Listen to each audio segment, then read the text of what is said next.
Howdy, we'll get right into talking about genealogical periodicals. I guess the first question that comes up is, I'm not sure that a lot of people realize that there are genealogical periodicals. And when we talk about a periodical, that's a kind of a library term. The one that they use that's even more inclusive is called a serial. So when you go downstairs into the library, into the Family History Library, BYU Family History Library, and the Harold B. Lee Library on campus, you walk down the stairs and there's a big sign over the door that you're going towards that says serial collection. And I'm hoping that people understand that that's not, Cheerios and Cocoa Puffs and things, but actually printed material that comes out serially, one volume or 1 month or 1 week or whatever at a time. And periodicals has the same meaning. It's just simply any publication that comes out as a from week to week or month to month or even year to year. So let's move along here. It says, the question I put here is, or the challenge I put here is, wherever you are in your genealogical journey, you're just starting without knowing about genealogical publications. And so the more people, if you get into it and you're saying that, well, I have all this experience in genealogy, I've been doing it for 20, 30 years or whatever. And the answer is, well, then how familiar are you with the genealogical publications? And the answer, if it's a blank answer, then obviously there's a long way for someone to go. But I'm reasonably assured that many people are aware of the importance of these different publications. And the important thing, I think, to always remember as you're doing your genealogical research is that genealogy is also history. It's also geography, for that matter, and a few other things are all thrown in there too. Anthropology and sociology and quite a few other academic pursuits are involved in learning and understanding genealogical research. So it's very helpful to have a broader view of all of the very many things that can help you with your genealogical research. And one of the most common issues that we run into is people who come to what I call an end of the line, or they might refer to it as a brick wall.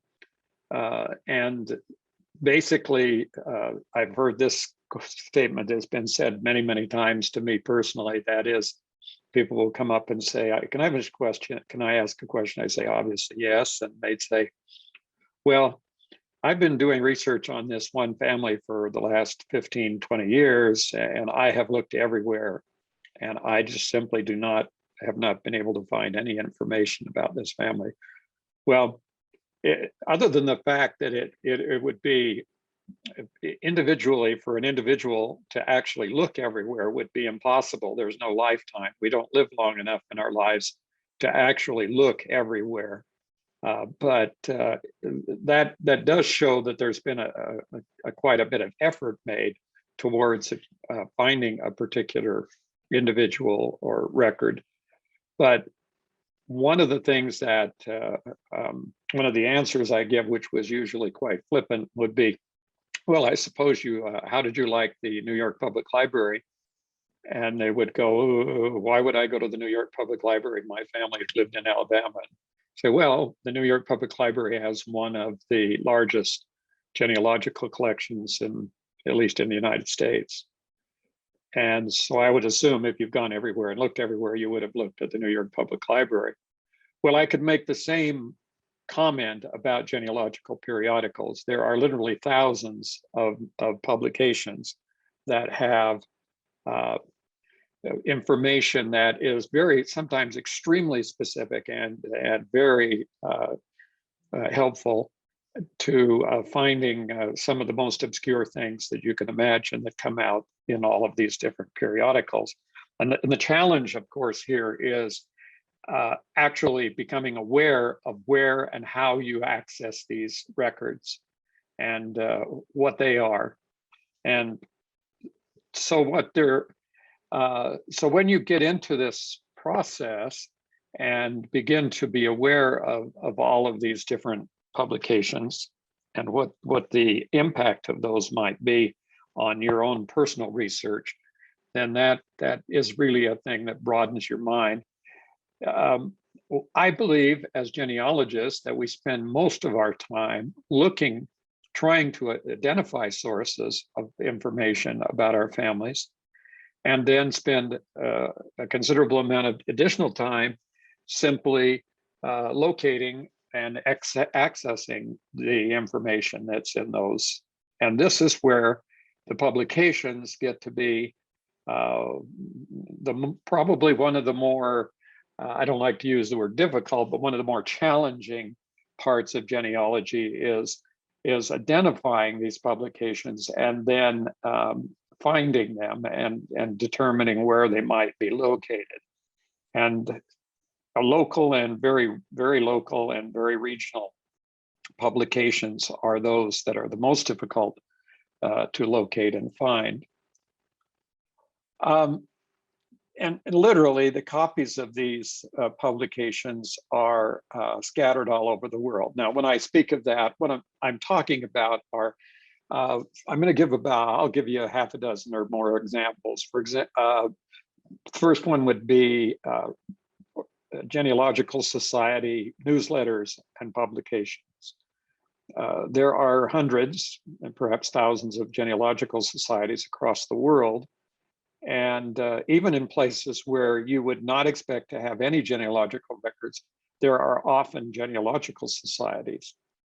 And those genealogical societies are the treasure trove of being able to find information about some of these either very local or very distant areas of the world from the United States and from the even no matter where you are in the world, there are still places that are remote, and even some of these remote areas have genealogical societies. I remember one time in the Mesa Family Search Library that someone came in and asked about if they found their ancestors coming from a small island off the coast of Greece in the Adriatic Sea, and we're wondering if there were any genealogical records. And within a matter of just a few minutes, we were able to determine that they actually had a genealogical society on that island. And so that would have been the way to contact and gain further information about that particular small island out in the middle of a relatively unknown place in the world. So after the genealogical societies, we're also looking at historical societies, because history and genealogy are entwined. And local histories and local historical societies often publish information that are about, for example, histories of the first settlements in a county or in an area of a country. And these historical society publications are very valuable. And then you go to other level, and there are what are called either surname, descendancy organizations, or affiliations. So, for example, the Daughters of Utah Pioneers, the Daughters of the American Revolution, the Sons of the American Revolution, the Mayflower Society, all sorts of societies out there, and most of those societies have some kind of a publication that comes out regularly, and many of them are filled with historical details and biographical and genealogical details about the people who were part of that organization.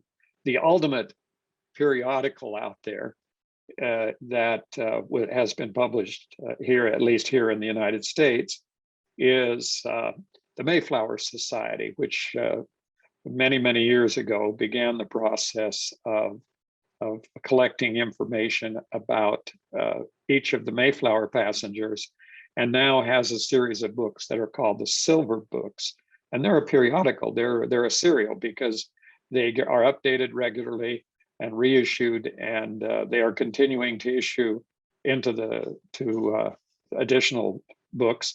And now they have in print and online all of the Mayflower Passengers down to 5 generations as far as it's been able to be determined. And they're moving on to doing 6 generations. And that's a lot of people, and that's a lot of information. And that's just one of those periodicals. So let's start now with a document that, an index, if you will, that's been created by the, it's called the Periodical Source Index, or PERSI. And it is a compilation of a collection of periodicals, including these local newsletters and single sheet newsletters and things like that that contain information about genealogy or history or anything that would be related. So basically what we're looking at is it's a collection that was made initially by the Allen County Public Library, and it's called the Allen County Public Library Genealogy Center in Fort Wayne, Indiana. I think we understand from the perspective of someone who lives in Provo, Utah, and is very close, of course, working at the Brigham Young University Family History Library, which is the second largest genealogy library in the world, and frequently visits the Family History Library in Salt Lake City, Utah. I think people begin to focus on the Family History Library in Salt Lake as being kind of the genealogy library. However, there are some other centers around the United States and across the world that have very respectable, very large collections of genealogical material. And the Allen County Public Library is one of those libraries. The process for consulting this collection of all of their different periodicals was a little bit arcane, a little bit difficult. Originally, the idea was that you would make a request to look at a specific periodical, and then you would have to pay for a copy cost. You'd get a copy of it, and then whether you didn't know what was in it or what wasn't in it. But eventually they came up with the index, which is the Periodical Source Index, that gives a little bit more view into what is contained in all of those publications. They were still paper publications, but now, a few years ago, the Allen County Public Library made an agreement with findmypast.com to host and begin the process of digitizing all of those records, those periodicals, and indexing them in more detail, so that you can now get to through a subscription to Find My Past, you can get to the Periodical Source Index and look at at least the level of the records that have now been digitized.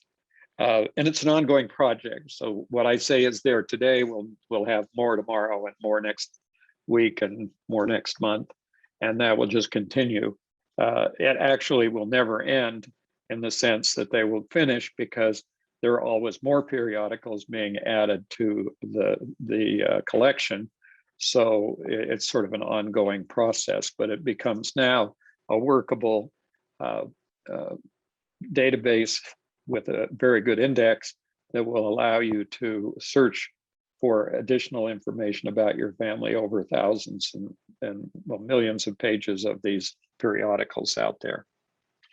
So right now, as of the time that I created this, there's a comprehensive index of articles and records with over 3.1 million fully searchable entries. So it's a lot of information that's pulling it out of these records that before were very difficult, very diverse, and very hard very hard to access, believe me. It's hard to find these periodicals. The experiences you have as you pursue genealogy over a fairly extensive period of time is you'll find out that you end up going to places that are sort of out of the way, and maybe searching for your ancestors in the parts of the country and the world that they lived in, hoping to find that some kind of a local record is going to help you find more additional information. And we have been, Ann and I, my wife and I, have been surprised on many occasions to go to things that places that don't seem to have any real connection to additional information, and been able to find some fabulous discoveries. One that sticks in my mind is a cemetery that we visited in Nephi, Utah, which is a small town just south of where we live now. And we were told to visit the sexton, who had an office in the city offices. And so we did that. And as a result of that, we were shown a book that had been a compilation of all of the people who had settled in Nephi and the vital records for all those people. And there was only this one copy of the book available. The other copy, there were two, and one was in the Family History Library in Salt Lake City. The problem, of course, with all of these kinds of publications is not just finding them, but being aware that they exist so you can find them. Sometimes that's the real challenge. And the periodical source index is compiled quarterly. So it's updated every quarter and then updated on Find My Past. So you'll find that this information is fairly current. Historical information is valuable, and I think people confuse historical records with fashions and books and things. I mean, fashions and the news and things like that changes every day. The news becomes history one day, the minute it's compiled, then it becomes history. But what happens in this situation is that the periodical source index is going to be continue to monitor that information. However, it's the old articles and the older publications that are the most valuable. You really need to look at old publications. Why is that? Well, let me give you a hypothetical here. If you were doing research in the mid 1800s and you found a book about the county where your family lived that was published in 1880, for example, the people who were involved with that could be as old as 80 or 90 years old. Let's say a 90-year-old person. That could be a person who was born in 1790. And so the 1700s. And so we have to understand that as we go back in time, the records that we do have become more and more valuable. They don't go out of date. You don't have to worry that, oh, well, I don't have the latest edition of this book, because it doesn't work that way. It does with computers, by the way. If you're wanting to know about how to operate a computer, you better find out the latest publication. In fact, when I look at computer publications, I simply look at the date, and that's determines whether I even want to pick the book up or whatever. Because if it's too far out of date, it won't even apply. But history isn't that way, and genealogy certainly isn't that way. And they're adding images every month. Now, this creates a situation where you can, let me say, for example, that one of the criticisms I hear is that there are subscription services like Find My Past, where you have to pay a subscription fee. Because Find My Past is a family search partner, members of the Church of Jesus Christ of Latter-day Saints have a opportunity to have a free account with Find My Past that includes Percy. But assuming that it was something that you had to pay a subscription for, if you were going to use Percy under the old system used by the Fort Wayne, Indiana, Allen County Public Library, you would probably end up spending more than the cost of a subscription to Find My Past just to see a few articles, not anything like you would be able to see now and be able to search with a full membership. It may seem kind of obvious, but it doesn't seem to be obvious to everyone. But you can search for books.google.com and search for genealogical publications. And so here is a screenshot of a search for a genealogical journal. And you can see there on the screen, I don't know if you can read it depending on the size of your screen, but I have the genealogical journal from volumes 18 to 20. And then you have the New England Historical Genealogical Register starting, here's one from 1858. And then there's also records back to 1849, South Carolina Historical and Genealogical Magazine, and it goes on and on.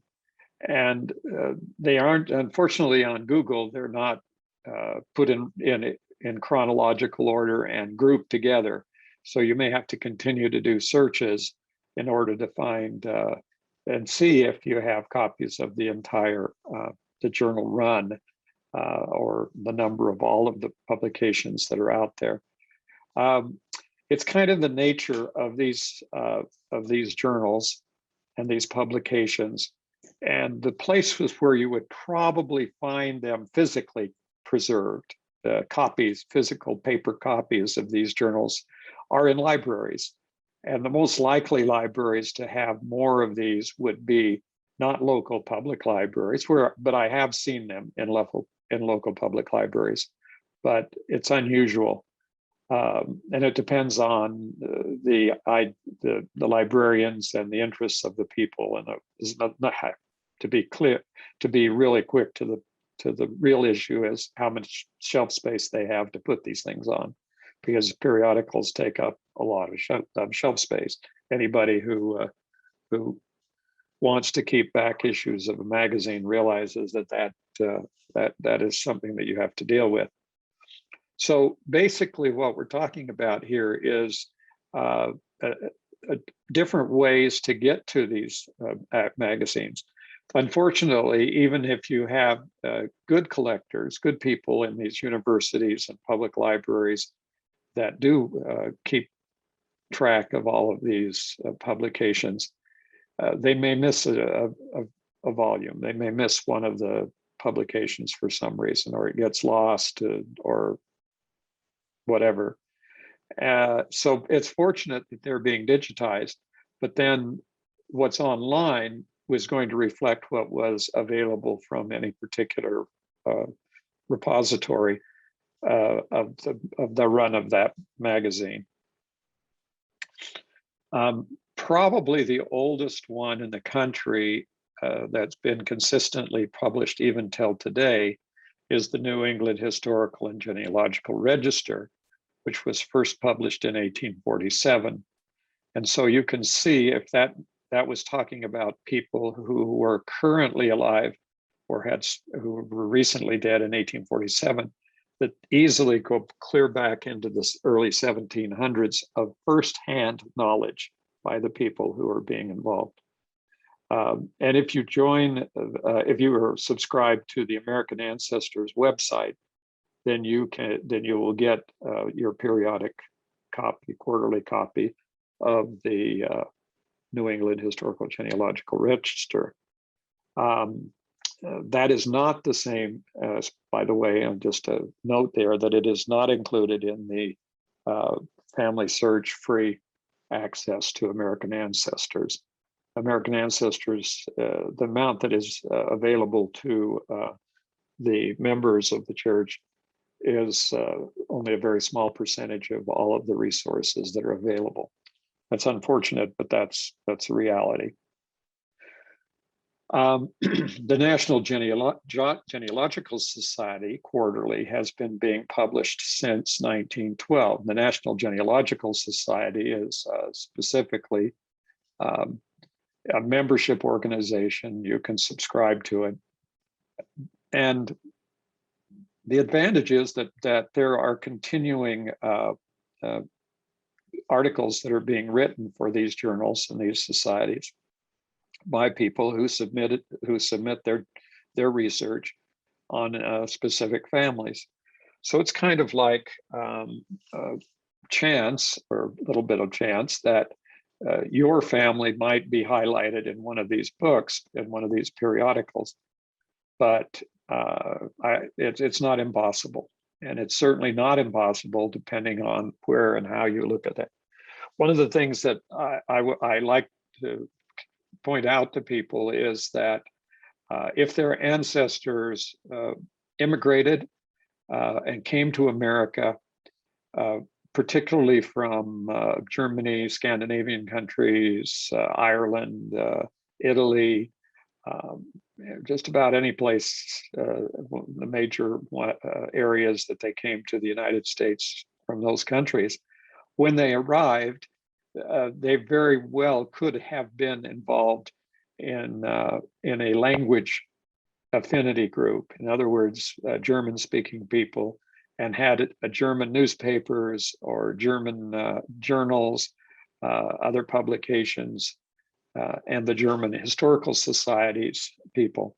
All of those people would be, are almost always keep track of everyone they can find. They're very inclusive, and they have information that is valuable about individuals. So let me give you a kind of an idea of how this would work from a research standpoint. So I'm doing research, and I find out that my great great grandfather came from New York State. And then I, after doing some research, find out that he lived, he was born in, this is an actual example. He was born in Rhode Island and then ended up in New York, and lived in a place called Bolton's Landing, and sort of it's by a big lake there called Lake George. So how would I find out information about him? Well, it turns out that in Bolton Landing, there's a historical museum, and you can contact that historical museum, and it's very, very likely that there's information about him, and about additional information about him. Now, that's really not a great example, because there's a tremendous amount of information about that particular great-grandfather. Entire books have been written, and so and his descendants. So it's not as difficult, but that's kind of the idea of how you would go about finding this information. I went into a local museum one time and looked at their photographs, old photographs on the walls, and one of the old photographs happened to be one of my great-grandfathers.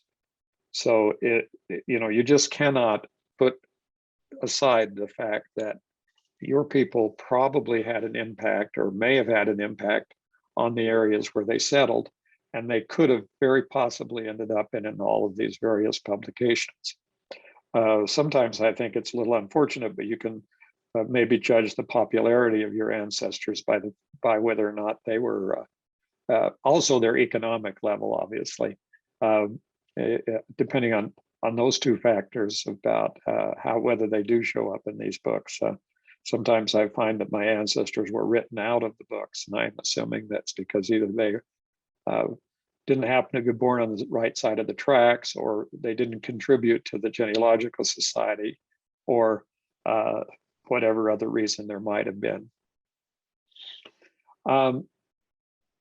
This is another rather famous journal, and it was the American Genealogist. It was first published by Donald Lyons Jacobus, and it's interesting here that this one that I'm showing is from 1868. So I guess it goes back, must be a long back, but I think that this was another publication.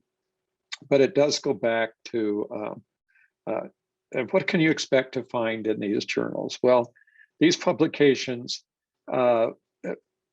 articles usually focus on a particular, let's call it genealogical challenge, connecting families, connecting family lines, documenting who are the members of a certain family, or who are the children or the parents, or any kind of issues that come up as you're doing genealogical research. So these are very helpful if you just happen to hit on the one that you have.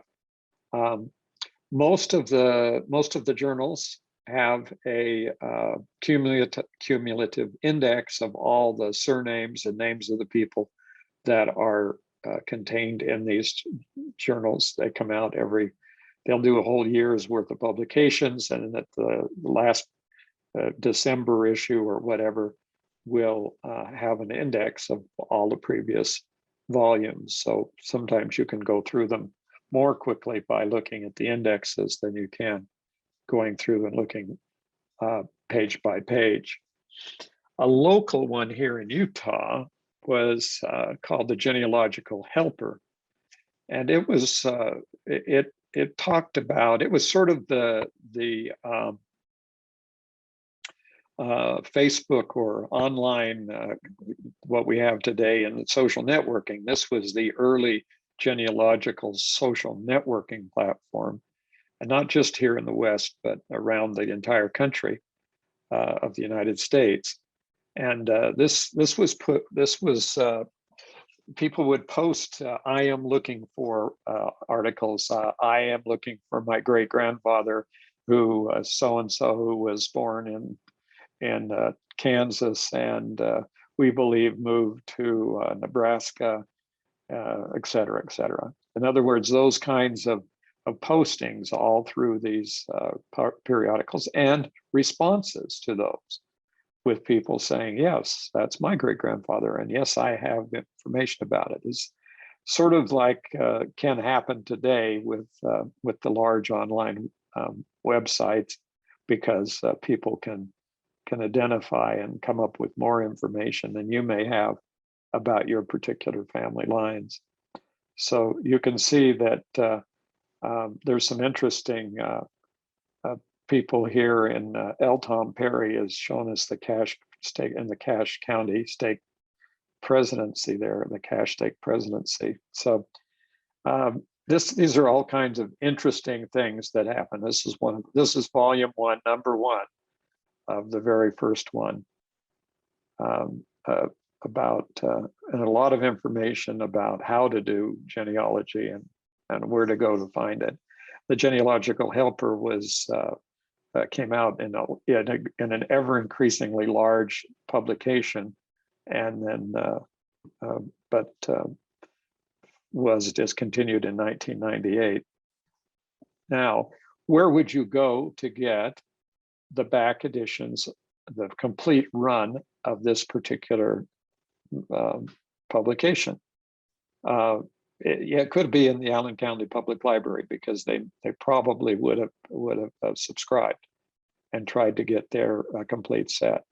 However, it is most likely in the Family History Library in Salt Lake City, and it probably would probably be also in the Brigham Young University Library, and perhaps in special collections, but could just simply be sitting on the shelves in the periodicals and serials section of the library.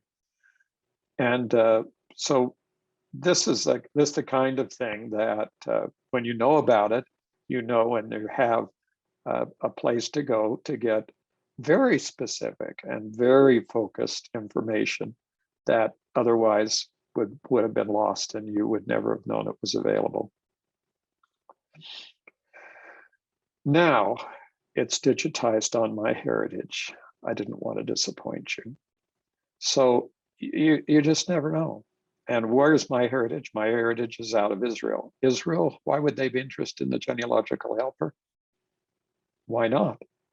Because it was a long run of a lot of genealogical information. And although it was based in Utah, it was certainly not only focusing on Utah and Utah organizations. Now, if you have a subscription to MyHeritage, either as a family search partner or a paid subscription to MyHeritage, you have access to this and many other hundreds of thousands additional publications on MyHeritage. So it's a very good source. Here's one known as the more recent publication. This one is published by the Utah Genealogical Association, and it's now known as Crossroads. And that publication is published quarterly by the Utah Genealogical Association. This is different than the Genealogical Association of Utah. The Genealogical Association of Utah, the Genealogical Society of Utah. Well, I've got that wrong. Anyway, it's the other one. There are two different ones. This is not the other one. That became Family Search. This is a separate organization. But you can find these kinds of organizations in almost all the states. Every state in the United States is going to have either a historical society or a genealogical society. Many of the cities, many of the counties, almost all of the counties, as a matter of fact. Usually if you just search on whatever it is, if you look up, let's say you're going to look up Washington County, Pennsylvania, and you look up Washington County, Pennsylvania, and you put in Genealogical Society or you put in Historical Society, you will almost always find something that's listed under that. And there's probably a museum associated with it. And in many cases, there are very helpful people who are extremely knowledgeable about their own local history and may be, very interested in talking to anyone who has interest. You can get down to, and this is an example of a local county publication, the Arundel County Genealogical Society. And the interesting thing about this particular society, the Arundel Genealogical Society, is that they have published a series of books. And one of the books they published for Arundel County is an exhaustive list and description of every cemetery they've been able to locate. And it's a 3-volume set. And it is basically contains information that you would never find anyplace else. It's more exhaustive and more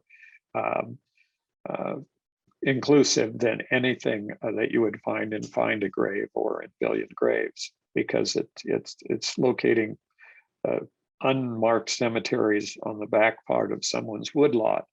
And if you were to scroll down on this particular thing, all of their what they contain in their publications, you would find that they're talking about will abstracts and vital records and marriage records and county wills and all sorts of things. These publications are helpful because people have spent their time creating an index to local documents that are far from being digitized even today and probably not available. So let's suppose that let's suppose your family, you trace your family back to Arundel County in Maryland, and you can't seem to find much information online. That's not surprising, since I'm personally aware, because of my wife and I spent a year digitizing records at the Maryland State Archives, that many of the records in that county and in the state of Maryland are still in the process of being digitized and far from complete. And so you may not be able to find the information quickly or easily, but how about you join the local genealogical society? It may cost you a few dollars a year to belong to that society and get their publications, and talk to the people that are part of the society. And if you have a great enough interest, you could actually go and attend their meetings or be involved in that way. So this is a way into learning more about genealogy than what you can find in the online large databases and the digitized records that are out there. A lot of this information is still a long way from being digitized. So here's another one. This is one of the books that was compiled in Anne Arundel County, and it's African American enslaved cemeteries, and it was published in 2004. And these people actually went around to all of the locations and spent a tremendous amount of time,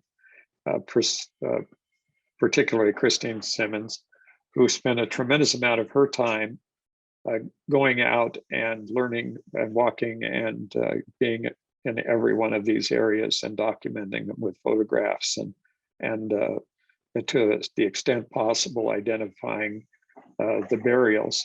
So, you really, if you're not aware of this kind of record, you may think, well, there are no records of the African Americans. And yet you'll start finding that there are some records that turn out to be very valuable. Here's another one on a cemetery database. This is the Rhode Island Cemetery Database. And in this case, the state of Rhode Island actually went around and did a very specific inventory of every cemetery. And by the time of there's almost 2,000 cemeteries were initially registered, and finally over 3,000 cemeteries in Rhode Island. Now, Rhode Island isn't a very big state, and from people out here in the West who we've used to driving a few hundred miles just to go someplace for a day. It seems like it's a very small area, but with over 3,000 cemeteries, you can imagine where some of these cemeteries are. And one of my ancestors was buried, one of the Tanner ancestors was buried in Rhode Island and had a cemetery there. And it turned out to be on the third tee of the Laurel Lane Country Club. And if you know anything about the Tanners, you probably realize that has some significance, that the old historic cemetery is now in a country club. But beyond that, that's not true of all Tanners, but there is significant enough of them that it is. So here's the story here.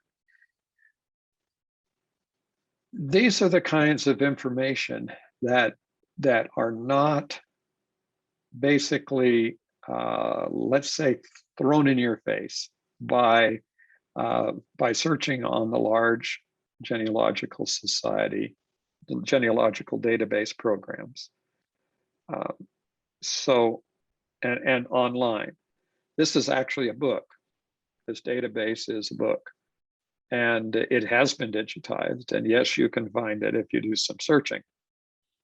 The question is, would you know that this database existed, and would you know that it was as exhaustively complete as it is? And then the question is, are all these cemeteries in Find a Grave, or are all these cemeteries in Billion Graves?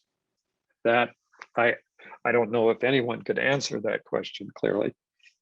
Maybe someone has actually gone through and put all 3,000 of these or plus of these cemeteries, but there's still so much more information out there that you can't really count on the fact that what you have looked at online and what you're looking at currently is broad enough to have included all of that information. This is an example of an historical society, the Massachusetts Historical Society, which was founded in 1791. and has been publishing material, began publishing books in 1792. And it's basically another great storehouse of information in a lot of, in just vast amounts of information. And they're digitizing their records, and those records would be digitized. Once again, there is this sort of this assumption that if a book is digitized, it's somehow available. Well, the answer is it may be available, and it may be available only in a certain way. If you do a search, it may be on the Massachusetts Historical Society website, and it may be digitized and available there, but it may not be on anybody else's website. So there's this kind of library type of situation where not every library has all the books in the world. So how do you find all this? Basically, the key to it is to do Google searches and repeated Google searches using repeated terms. Search by the name of the county or the city or the township, and search by with the word genealogy or with the word society or with the word historical, any of those things, and just keep searching. So if you were searching for historical county in here in Utah, for example, and you wanted to know if there was a historical society in Box Elder County, you simply look for Box Elder County, Utah Historical Society or Genealogical Society. You may very well be surprised to find out there is one. Even if you're not, you may be able to find one that's in the same region or in the same area or in a major city that is located near or in the county. And even if in that case, even if you have a major city, like the biggest city in each of the states, if you're looking at cities like Phoenix, Arizona, and Salt Lake City, Utah, and Philadelphia and Boston and the big cities like that, the large libraries in those cities may very well have all of a huge collection of these periodicals that they've acquired over the years. So they might have the funds and the space necessary to contain all of that information. Here's another one. This is a state historical society. So you're going to look at this. And on this one, with the state historical society, what you get is a list of all the local and county historical organizations. You'll see that there's, if you looked at this directory, you would find that it was quite large. And you can see there's one down there called the Trimont Area Historical Society. So there's sometimes they're not even organized by county or by city. They're just an area of the state that shows up. Local one here in Utah, the Utah Valley Technology and Genealogy Group, has one of the oldest, originally this was called the Utah Valley Path Users Group, for Personal Ancestral File Users Group. And they changed their name to the Utah Valley Technology and Genealogy Society, or group, known as UTAG, for UVTAG, for most of the people around here. Extremely valuable information to find rather quickly on this magazine, and their newsletter is awesome. All I can say is it's usually 20 or 30 pages long every month. It's just incredible. So you just never know where you're going to find and how many of these publications you're going to find. Here's Grayson County, Texas genealogy trails, and volunteers dedicated to free genealogy. And a lot of these people have copied out records that are no longer available, and may have indexes and copies of records that that simply can no longer be found. So I cannot overstate the importance of being involved with and supporting and helping and and learning from all of these different organizations. Here's the Hancock County Historical Society. One time when I was visiting, we had an opportunity to visit the Hancock County Historical Society. It's in Carthage, Illinois. And when we got into the room, it was just stuffed full of information. They had a card catalog that was probably 15 feet long and 6 drawers high. And I said, well, what's in your card catalog? They said, well, that's the card catalog of every landowner that has ever been identified as owning property in Hancock County. I said, is it digitized? They said, no. So basically, you just have to know where this stuff is, and they will probably have a periodical and serial of some kind of a report that's or newsletter that comes out from the society. Archive.org is continually gathering this and is now probably getting close to being the largest online collection, the largest collection of any kind on paper or large in the world. I'm pretty sure my number here was 28 million, and I just rechecked and should have updated it, but it's now 32 million. There's about 4 million more publications that have been digitized in just the last short period of time since I did this, prepared this. So there's just online, I cannot I keep saying that, but there really isn't any way I can get people to understand that there are millions of records out there on paper and on digital that take some real effort to get to, that you just have to be persistent and learn and understand where they are, not on a general basis, but on a specific basis. Hereditary and lineage societies, I already mentioned these, like the Mayflower Society and the others. They all have good publications, and it's another way to get at the information. Mayflower Descendant Quarterly Magazine comes out, has for many, many years. And if you happen to tie into the Mayflower, be a descendant of the Mayflower, then there's an abundance, a flood of information that you can find. Daughters of the American Revolution magazine, and they have a periodical. National Society of the Sons of the Utah Pioneers. I really enjoy this pioneer publication, and I think it's just I think it's a marvelous publication.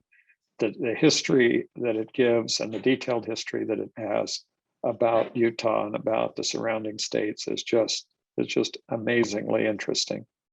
I have never lived in Utah until just quite recently for any great period of time. We did go to school here, and I lived here a couple of times previously, but it's only been now that I've really gotten into the history and of everything in the state of Utah, and it's really interesting. Daughters of Utah Pioneers put out their Chronicles of Courage. These are biographies and stories about people who lived in Utah in the early days. There's some magazines out there, actually, commercial periodicals. They're sort of at the edge of staying in publication.